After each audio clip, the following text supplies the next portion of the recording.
Meenu TV.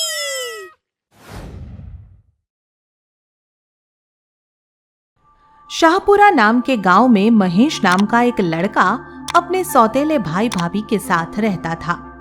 उसका सौतेला भाई तो उसे बहुत चाहता था और उसका पूरा ख्याल भी रखता था, मगर उसकी सौतेली भाभी को वो फूटी आंख पसंद नहीं सुहाता था।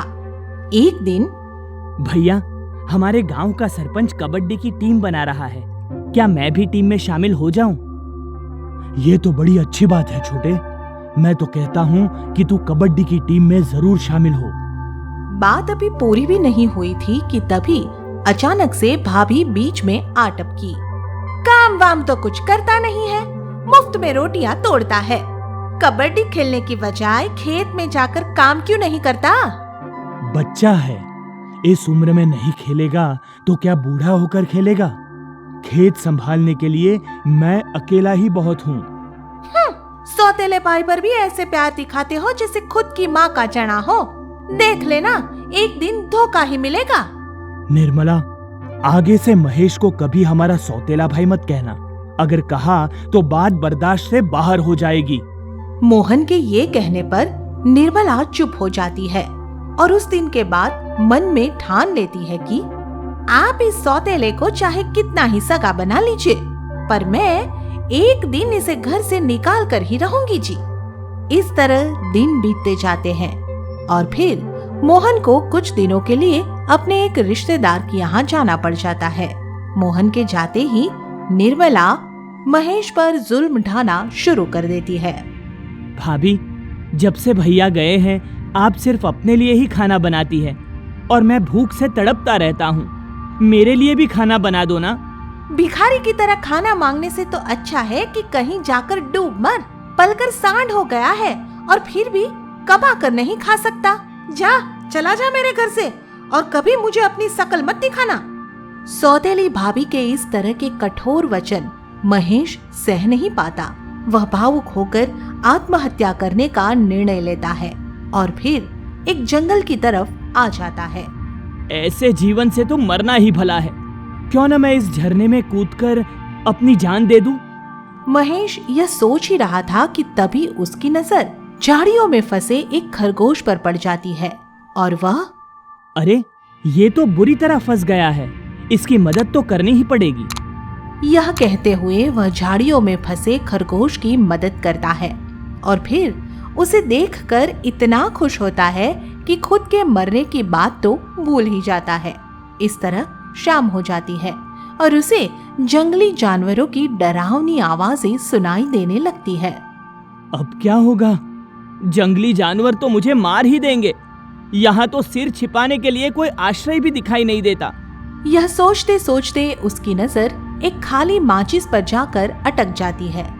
काश ये माचिस मेरे लिए घर बन जाए तो सब समस्याएं अपने आप हल हो जाएं। महेश के ये कहते ही माचिस अचानक से बड़ी होने लगती है और एक आलीशान माचिस घर में बदल जाती है। इसके साथ ही घर के आसपास स्विमिंग पूल और उद्यान भी प्रकट हो जाते हैं। इस तरह महेश को जंगल में रहने के लिए एक सुंदर ठिकाना मिल जाता है और वह इस घर में रहने लगता है। फिर कुछ दिन बाद फॉरेस्ट वाले उधर आते हैं तो इस जगह को देखकर हैरान रह जाते हैं। अरे, कितनी नायाब जगह है। ये तो जंगल की सैर करने वालों के लिए बेहतरीन पर्यटन स्थल बन सकती है। महेश फॉरेस्ट वालों का अच्छे से आवभगत करता है और फिर उनकी मदद से महेश का वह माचिस घर शहर के लोगों के लिए पसंदीदा पर्यटन स्थल बन जाता है। दूर दूर से पर्यटक वहां आने लगते हैं और कुछ ही दिनों में महेश बहुत अमीर हो जाता है। सुनो भाई, ये जगह आपको अच्छी तो लगी ना? बहुत अच्छी लगी। स्वर्ग से सुंदर जगह है। फिर अखबार और टीवी वाले भी यहाँ पहुँच जाते हैं और महेश के इस अनोखे माचिस घर की प्रसिद्धि चारों तरफ फैल जाती है। अखबारों में इस घर के साथ महेश की फोटो छपती है और अखबार में छपी महेश की फोटो को देखकर मोहन की आंखों से खुशी के आंसू छलक आते हैं और वह, छोटे, मैंने तुझे कहाँ कहाँ नहीं ढूंढा रे। मुझे माफ कर दो भैया। माफ तो मुझे कर दे महेश। नहीं भाभी, बड़ों का छोटों से माफी मांगना शोभा नहीं देता। आप दोनों मेरे लिए आदरणीय हैं। कितना भला है रे तू, भगवान तुझे सदा खुश रखे। इस तरह महेश फिर से अपने भाई और भाभी से मिल पाता है और सब खुशी खुशी उस जादुई माचिस घर में रहने लगते हैं। आप सुन रहे हैं कहानी गरीब किसान और लकड़ी का ट्रैक्टर। पलना गांव में एक गरीब किसान और उसकी पत्नी रहते थे। किसान का नाम बंसी और उसकी पत्नी का नाम आशा था। बंसी खेती करके भी सुखी नहीं था, क्योंकि अपने खेत की आमदनी से तो वह गांव के महाजन का कर्ज तक नहीं उतार पा रहा था।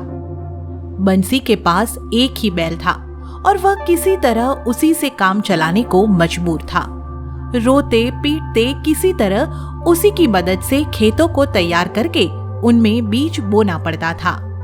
क्या खेती करना है ये भी, तुझ अकेले पर जुल्म ढाता रहता हूँ, पर मजबूर हूँ भाई। हाथ में पैसे नहीं है, इसीलिए दूसरा बैल नहीं खरीद पाता। मगर तू चिंता मत कर, इस बार जैसे ही फसल उठने पर पैसा हाथ में आएगा, पहले एक बैल खरीदूंगा, फिर तुझे भी सहारा मिल जाएगा। बंसी अपने बैल को समझा ही रहा था कि तभी वहाँ आशा भी आ जाती है और उससे पूछती है, अजी क्या समझा रहे हो बैल को? समझाना क्या है, बस यही कह रहा हूँ कि भगवान ने इस साल फसल अच्छी दी और एक बैल खरीद लूंगा, ताकि इस अकेले बैल को सारा बोझ ना उठाना पड़े। आप चिंता न करें, देखना इस साल हमारी फसल बहुत अच्छी होगी। यह सोचकर बंसी और आशा अपने खेतों में खुशी खुशी बीज बो देते हैं और सारा बीज अच्छे से उग भी आता है। मगर जब फसल बढ़ने का समय आता है और सिंचाई की जरूरत पड़ती है, तो तालाब का सारा पानी सूख जाता है। लोग आसमान की तरफ देखते देखते थक जाते हैं, मगर बारिश के नाम पर पानी की एक बूंद भी नहीं गिरती है।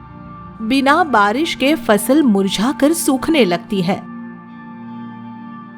सारी उम्मीदों पर पानी फिर गया, इस बार तो अकाल ही पड़ गया है।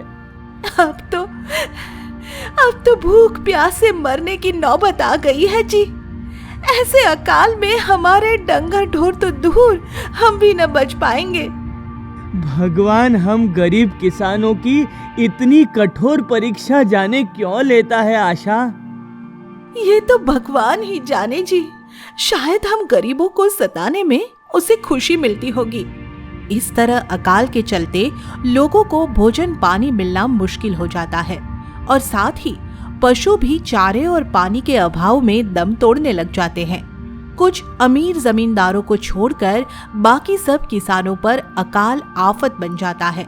फिर एक रोज चारे पानी के अभाव में बंसी का बैल भी दम तोड़ देता है। आशा, हमारा ये बैल भी साथ छोड़ गया, अब हमारी खेती का क्या होगा? आप हिम्मत रखो जी, भगवान सब ठीक कर देंगे। बैल के मरने के बाद बंसी पर दुखों का पहाड़ टूट पड़ता है। वह दिन रात उसी दुख में घुलता रहता है और तभी एक दिन गांव का महाजन भी उसके घर आ धमकता है। क्यों बे बंसी, मूल तो दूर, तूने तो सूद तक नहीं दिया। इस साल अकाल ने फसल बर्बाद कर दी, खेतों में फसल की जगह धूल उड़ रही है। फिर कहां से चुका था आपका कर्ज? इस बार माफ कर दो, अगली फसल पर आपका सूद समेत सारा कर्ज चुकता कर दूंगा। ठीक है, पर याद रखना कि पूरा मूल और सारा सूद चुकाना पड़ेगा। इस तरह कई महीने ऐसे ही कष्टों में बीत जाते हैं और बंसी हमेशा अपनी उदास नजरों से आसमान को ताकता रहता है। फिर एक दिन उसे आसमान में काले काले बादल दिखाई देते हैं और कुछ ही देर में बारिश शुरू हो जाती है। बारिश के आते ही बंसी खुशी से झूम उठता है और आशा का हाथ पकड़कर उसे बाहर बारिश में ले आता है। देखो आशा, देखो, हमारी खुशहाली लौट आई। नाचो, गाओ और खुशियां मनाओ। अब हमारे खेत फिर से हरे भरे हो जाएंगे। यह कहते कहते अचानक ही बंसी की आंखें भर आती है और वह रोने लगता है। ये हंसते हंसते आप यकायक रोने क्यों लगे जी? अब तो फसल बोने की रुत आ गई है, कम से कम अब तो हंस लो। वो तो ठीक है आशा, पर हमारे पास ना तो बैल है और ना ही बीज और खाद के लिए पैसे, फिर हम फसल कैसे बोएंगे? आप चिंता मत कीजिए, उसका भी इंतजाम हो जाएगा। यह कहकर आशा उस बारिश में नहाती हुई घर के अंदर जाती है और फिर सोने के एक जोड़ा कंगन लेकर बाहर आती है। ये हमारे खानदानी कंगन है जी, और खास सोने के बने हैं। आप इन्हें बेचकर फसल बोने का इंतजाम कर लो। बंसी अगले ही दिन आशा के सोने के कंगन लेकर शहर चला जाता है और फिर शाम को लकड़ी के बने एक अनोखे ट्रैक्टर पर सवार होकर घर लौटता है। आशा लकड़ी के बने इस अनोखे ट्रैक्टर को देखकर आश्चर्य में पड़ जाती है। ये तो सच में कोई जादुई चीज ले आए हो जी, ट्रैक्टर, और वो भी लकड़ी का। कमाल कर दिया बनाने वाले ने। बड़ी मुश्किल से हाथ लगा है। बनाने वाले ने कहा है कि इसकी कृपा से हमारा खेत सोना उगलने लगेगा, सोना। गांव भर के लिए लकड़ी का यह ट्रैक्टर किसी जादुई खिलौने से कम न था। बंसी जिधर भी इसे लेकर जाता, इसे देखने के लिए इसके आसपास लोगों की भीड़ लग जाती। अरे देखो देखो, बंसी का लकड़ी का ट्रैक्टर। अरे वाह वाह, यह तो सच में ही अजूबा है। इसके आगे किसी और ट्रैक्टर की तो कोई औकात ही नहीं लगती। बंसी के लकड़ी से बने इस अद्भुत ट्रैक्टर को देखकर लोग जितना हैरान होते हैं, उससे कहीं ज्यादा हैरान इसकी ताकत और कारनामों को देखकर होते हैं। यह बड़ी से बड़ी भारी ट्रॉली को आसानी से खींच लेता है और खेती के सब काम भी आसानी से कर लेता है। सबसे बड़ी बात तो यह कि कार की तरह दौड़ता है और गहरे से गहरे कीचड़ में भी, और ट्रैक्टर की तरफ फंसकर खड़ा नहीं होता है। इसी कारण गांव भर में बंसी का अच्छा खासा रौब बन जाता है। बंसी और आशा इसी ट्रैक्टर की मदद से अपने खेतों में समय पर धान की रोपाई कर देते हैं और देखते ही देखते खेत धान की फसल से लहलहाने लगते हैं। देखा हमारे देसी ट्रैक्टर का कमाल है ना, इस साल लहलहाती हुई शानदार फसल। आप तो आप है जी, आपकी बराबरी तो कोई ही नहीं कर सकता। आपने तो कमाल का जुगाड़ किया जी। फिर उसी साल से सचमुच ही बंसी के खेत सोना उगलने लगते हैं और वह महाजन का सूद समेत सारा कर्ज चुकता कर देता है और साथ ही आशा के लिए सोने के सुंदर कंगन भी बनवा देता है। आशा अपने कंगन वापस पाकर बहुत खुश होती है।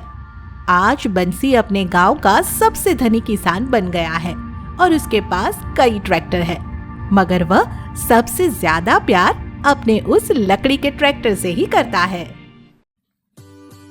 आगे की मजेदार स्टोरी के लिए चैनल को सब्सक्राइब करें और बेल आइकन प्रेस करना ना भूलें।